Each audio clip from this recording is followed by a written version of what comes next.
Welcome to VAR India News Hour. OTT industry is on record high to breach $15 billion by 2030. There is massive investments made by OTT services like Netflix, Amazon, Disney Plus Hotstar and others in original as well as acquired content. It will help subscription video on demand make up a lion's share of the total OTT revenues going forward. The Indian OTT industry, which was roughly of the size of $1.7 billion, both video and audio, in FY20, has the potential to grow to become a $15 billion industry over the next 9 to 10 years as per RBSA advisors. It is cannibalizing into the established bastion of traditional television, radio and cinema auditorium forms of media and entertainment. COVID-19 has accelerated the shift in consumers' behavior, pulling forward OTT disruption. India is the next bastion after the US for boosting the subscriber base of international OTT players, given the highly regulated environment of international OTT players in China. With access to better networks, digital connectivity and smartphones, OTT platforms in India have increasingly attracted subscribers on a concurrent basis. Apart from top favorites like Disney Plus Hotstar, Amazon Prime Video and Netflix, the space is seeing many local and regional OTT players such as Sony Live, Voot, ZEE5, Eros Now, Alt Balaji, Hoichoi and Ada Times, to name just a few. The growing market and consumer appetite for content of choice available on OTT platforms fueled this sprut.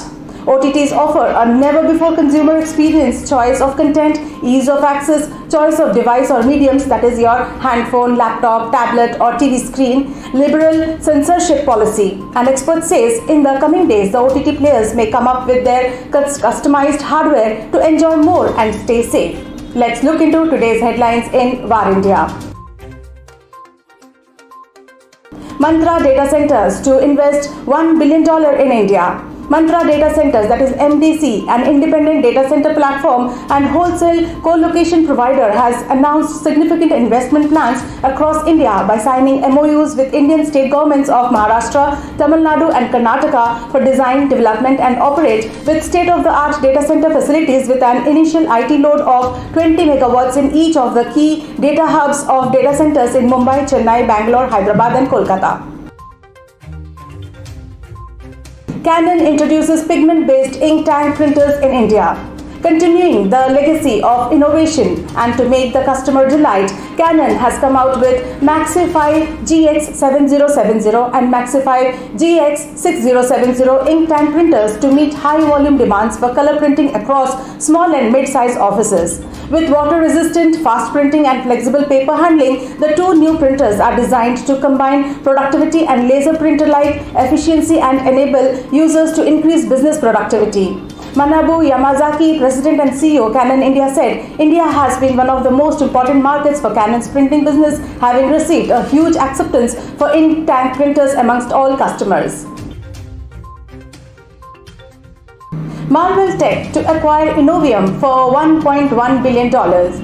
Marvell Technology is ready to acquire networking chip startup Innovium for $1.1 billion, aimed at bolstering Marvell's share of networking chips sold to large cloud computing companies to power the largest, most complex data centers. Marvell CEO Matt Murphy says the market for Ethernet switch chips inside data centers, Innovium's primary business, could double to $2 billion over the next 5 years, as the growth to come mostly from the hyperscales, even as regular data centers are going to be kind of flattish, Murphy said. Infosys hits ₹7 trillion market cap for the first time.